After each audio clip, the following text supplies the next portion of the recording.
Water covers more than 75% of the Earth's surface. Even though humans have mastered travel over these vast expanses, every day an aircraft has to ditch. If you ever have to ditch, you will be faced with one of the most inhospitable environments on Earth. Being properly equipped and prepared is the best way to increase your chances for survival. For training purposes, we will concentrate on the hazards that are unique to open water survival. An important fact to remember is that a survival situation begins at the time of an in-flight emergency. Once it is apparent that ditching is inevitable, you should operate as though you are in a survival mode. The main objective is to get the aircraft safely into the water with as little damage as possible. There won't be much planning time, so it's important to consider some what-if situations ahead of time. Each crew member should have a specific task to perform. Use a checklist to ensure that all tasks are completed. A checklist also helps everyone to think and act in a rational and logical manner. A checklist is helpful in any emergency situation, including survival. Before ditching the aircraft, there are some fundamental steps to be considered. Communicate your distress signal early. Don't fall into the trap of denying what is happening to you.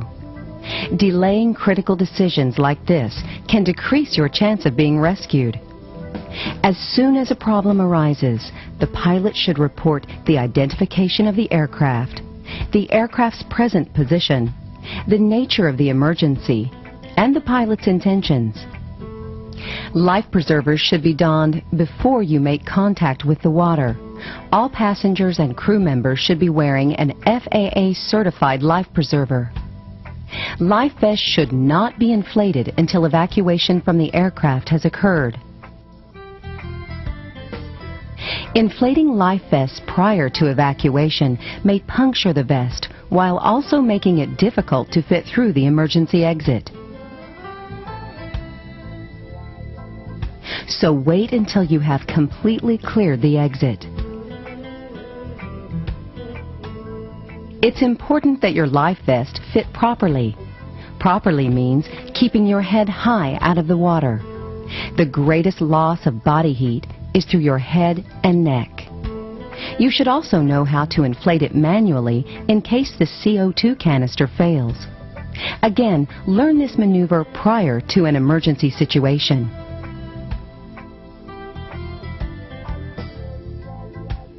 The next step is to remove hatches or establish an emergency exit. If you know you are going to crash onto the open water, prop open a door or window or remove a hatch. Once in the water, the pressure may prevent you from opening any exits. Also, upon impact, the airframe may twist and warp. If this happens, doors or hatches may be impossible to remove. All loose items should be stowed. Anything that is not secured could become a projectile. This also means you if you are not wearing a safety restraint. Make sure that you and all crew members are strapped in with the proper safety restraints. Locate and secure survival gear. Secure all survival gear near the emergency exit so you can access it quickly. Before we discuss survival techniques, let's review the principles of successful ditching. Wind direction. With smaller aircraft, wind is a primary consideration. At nighttime, it may be impossible to tell the wind direction. White caps on the ocean will give you some indication. Sea conditions. When ditching an aircraft, look below at the wave patterns on the water's surface.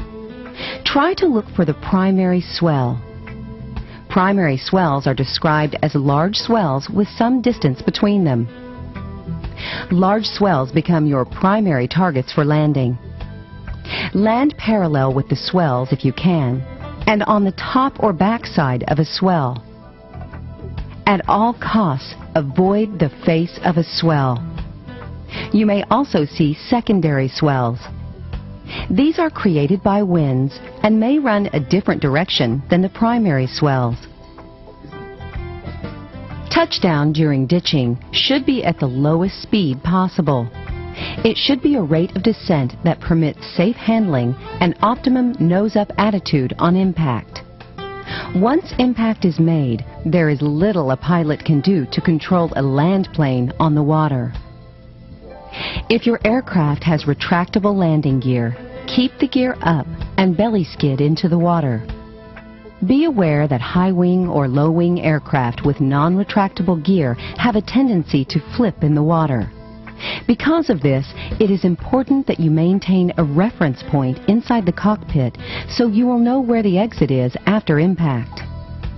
This is much more difficult than you may realize. The best way to prepare for this maneuver is to practice it in an aviation dunk trainer. As soon as the aircraft stops, evacuate. Check all crew members and assist any injured. If time and conditions permit, gather as much survival equipment as you can. Next, locate the raft and get it out of the aircraft. The first person out of the aircraft should inflate the raft, making sure it is moored to the plane. Those exiting the aircraft should use the mooring line to get into the raft. This means getting into the water. The raft needs to be away from the aircraft so that it does not become punctured from the metal debris. The mooring line will break away from the aircraft as the aircraft begins to sink. It is best to be moored to the aircraft as long as possible. Once in the raft, ensure that all crew members and passengers are present. There are several basic raft actions that must be accomplished. One individual should assume command. In accordance with international law, the pilot in command will continue to be in command on board the raft unless he or she is injured or prefers to appoint someone else to that leadership role. Retrieve accessory container tied to raft. This container will typically have items to help keep your raft in good repair. A hand pump, repair plugs or patches, a bailing bucket and sponge, a sea anchor, and first aid kit are just a few of the items located in this container. This kit should be closed and tied to the raft. Retrieve hand pump. Keep the raft cells fully inflated, as this will help the raft to be more rigid and stable. Dry the raft using the bailing bucket and sponge. If the inside of the raft gets wet with seawater, it will be very uncomfortable for all the occupants. Bail out as much water as possible using the bailing bucket and dry the raft using the sponge. Inflate the floor. This will make the raft more rigid and stable, as well as providing additional insulation from cooler waters. Check the sea anchor for proper release. A sea anchor will reduce drift and increase stability of the raft. The length of line should be adjusted according to the condition of the seas. Usually, it is best to keep the sea anchor line long. Adjust its length so that when the raft is at the crest of a wave, the sea anchor will remain in the trough. Keep survivors distributed evenly and low in the raft. This will help to prevent your raft from capsizing. To prevent from falling out, no one should sit on the top or edge of the raft. Secure and adjust the canopy. Overhead protection from the hot sun and a barrier from the cool sea is a must. A protected environment can be provided by utilizing the raft's canopy. Protection is essential in helping to maintain the body's core temperature. If available, activate the Emergency Locator Transmitter, or ELT. Once activated, allow it to run continuously. Otherwise, to potential rescuers, it may seem that the ELT was activated accidentally. Gather and inventory all survival equipment from the aircraft, the raft, and all personal survival kits. It's a good idea to categorize all equipment and have it ready and available for quick use. But more importantly, make sure all items are tied down in the event that the raft flips over.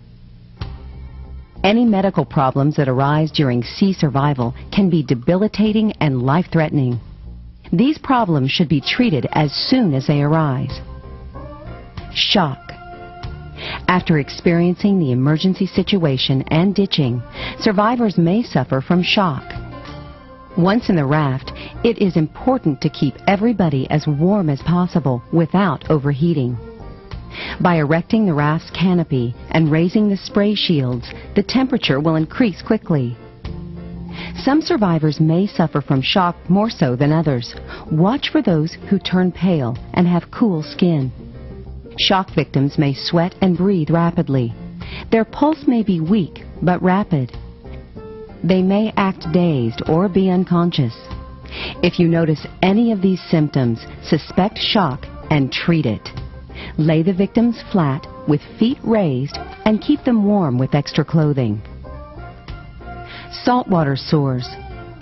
These are produced from a combination of the saltwater environment and the constant rocking and chafing action of the raft. These sores have a blister-like appearance and feel like a mild burn. Do not open or squeeze these sores. Apply an antiseptic and try to keep the affected area dry. Immersion foot, trench foot. Immersion foot is an injury caused by prolonged exposure to damp conditions. The feet will have a cracked and pruned appearance. They will be red in color and will then become pale. The foot will swell and become very sensitive to the touch. To prevent this problem, keep your raft and feet as dry as possible. Never wear wet socks for long periods of time. Use body heat to dry them. Promote good circulation in your feet by wiggling toes and ankles. Do not wear tight-fitting shoes. Immersion hypothermia. Hypothermia is the cooling of the body's core temperature. With immersion hypothermia, the rate of cooling is greatly accelerated. Seawater freezes at 28 to 29 degrees Fahrenheit. Water near icebergs is usually this cold. A person who comes in contact with water at such temperatures goes into an immediate form of shock. Upon submersion, smaller blood vessels and capillaries contract, causing the blood pressure and heart rate to increase. The victim will be unconscious in 7 minutes and could die in 20 minutes if not rescued from the cold water. Many individual factors affect survival time in cold water: age, body size, energy levels, and type of clothing. All of these do influence survival time to some degree. The University of Victoria, British Columbia, conducted a study to establish the correlation between water temperature and potential survival times. Subjects in this study were wearing life jackets and light clothing while remaining motionless. Swimming may seem to be the best way to keep warm in the water, but this is not the case. As a person swims, blood circulation increases in arms and legs, bringing more blood in contact with cooler water. As the blood cools and continues to circulate, it lowers the body's core temperature. Also, when swimming, cold water is continuously being circulated outside the body, accelerating hypothermia. Studies have shown that swimming cools the body 25% faster than just remaining still. The average person can swim about 0.85 miles in 50-degree water before becoming incapacitated. As a general rule, if water temperature is 50 degrees or below and you have a flotation aid, don't swim. Instead, go into a fetal position and conserve your body heat. By remaining motionless in cold water, it will also heat the water around the body, which will help to insulate your body against the colder water. But if the raft is 100 feet or so from you, should you swim for it? Common sense would say yes, but this is going to be a judgment call. Dehydration. Water, water everywhere, but not a drop to drink. This old saying holds true even in an open water environment. Finding drinking water to fight dehydration while stranded at sea will be a challenge. You may find packaged water in the survival kits, but not in great quantities. The primary precaution to remember is that you should ration your sweat, not your drinking water. If there is water, drink it. It's better to have it in the body where it's doing some good. The temptation to drink seawater must be avoided. It could be lethal. Seawater is not a substitute for drinking water. If you drink seawater, you also consume large amounts of raw salt, which eventually poison the body's cells. The only safe substitute for drinking water is rainwater. Keep a lookout for rain showers. Prepare rain catchers, whatever you can find to collect rain, and have these ready for quick use in the event of a quick rain shower. In your raft accessory kit, you will find a reverse osmosis pump. This pump brings in seawater and removes the salt water from it, purifying it for consumption. By simply pumping 1 stroke per second for 1 hour, you will receive 1 quart of potable water. The sea is the greatest source of food on Earth, but as a general rule, do not consume any food unless there is ample drinking water. Fish from the ocean can be eaten raw. Most all fish are edible, although there are a few that are poisonous to humans. As a general rule, if it looks like a typical fish, it is probably safe to consume. Fish that have the following characteristics should be avoided: brightly colored fish, fish having bristles or spines, fish that puff up or expand, or fish that have beak-like lips. Hazardous marine life in the ocean is more a psychological threat than a physical one. Most people who feel apprehension about what is down there do so primarily from fear of the unknown. A shark's primary role in the oceanic food chain is that of a scavenger. There are 300 or more species of sharks in the world's oceans, and of this number, only about 9 are considered a threat to humans. Chances are you will probably never see a shark.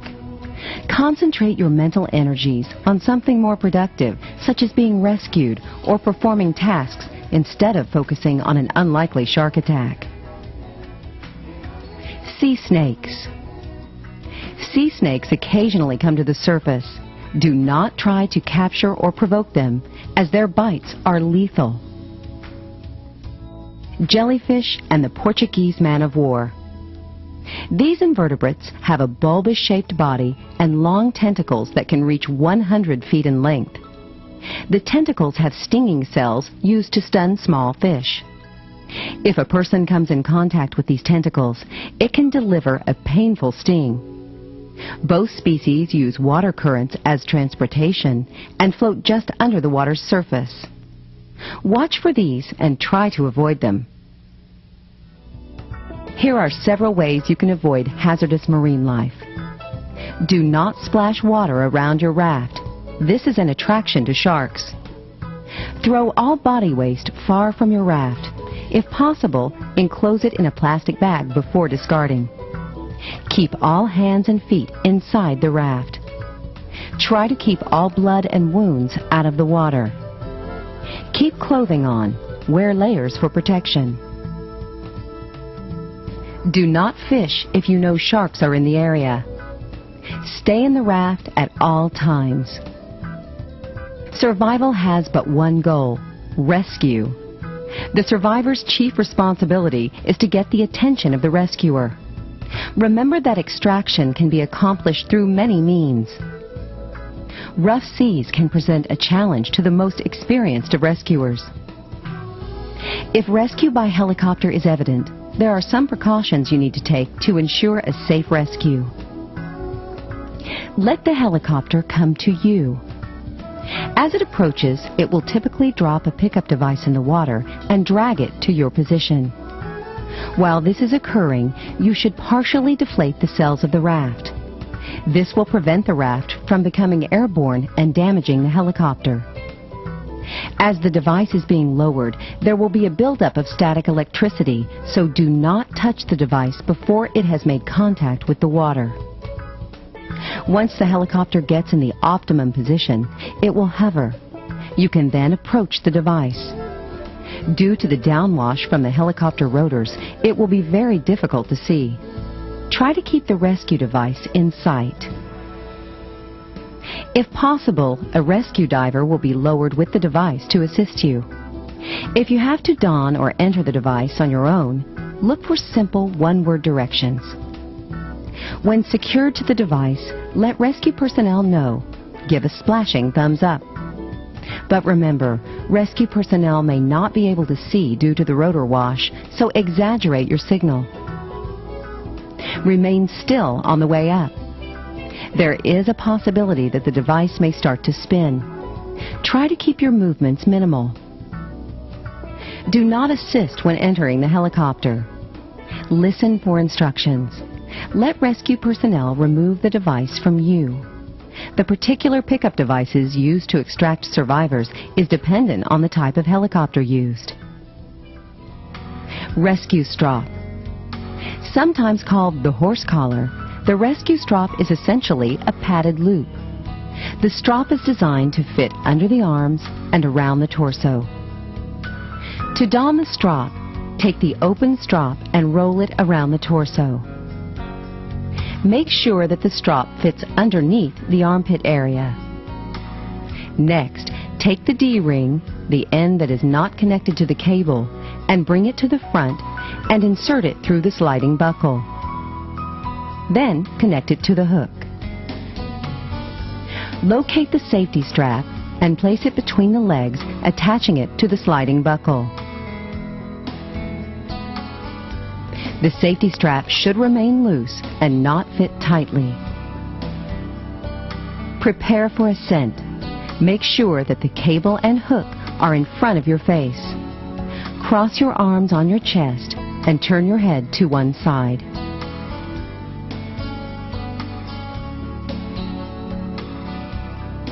The penetrating rescue seat is a device designed to accommodate 1 to 2 downed rescue victims. The device is lowered with the seat arms in the closed or up position. Upon reaching the rescue victim, the seat arms are open to the down position.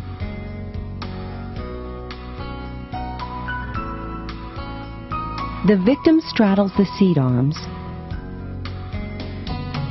wraps the safety strap around the torso, and snaps it to the D-ring on the device body, and gives the rescue crew the ready-to-lift signal. The victim should hug the device body and turn their head to one side. If 2 persons are to be lifted, they should hug each other. Those being lifted should not attempt to separate from the device unless assisted by rescue personnel. Rescue basket or Stokes litter. In the event of rescue involving untrained civilians at sea, a rescue basket or Stokes litter may be used. The procedure is safe and simple. The survivor climbs in, lies or sits down, and is then hoisted out of the sea. It is imperative that extremities remain inside the basket or litter. If the basket swings into the helicopter or door frame, injury could result. Hopefully, you will never be faced with an open water survival situation. But don't take the attitude that it can't happen to you. Being prepared will increase your confidence and it could save your life. If you're not sure about what you need or what to do, take the time to learn. There are excellent resources available on survival techniques. Share your knowledge and skills with others who fly with you. You'll then have the best chance for survival, not only in open water, but in any unfortunate situation.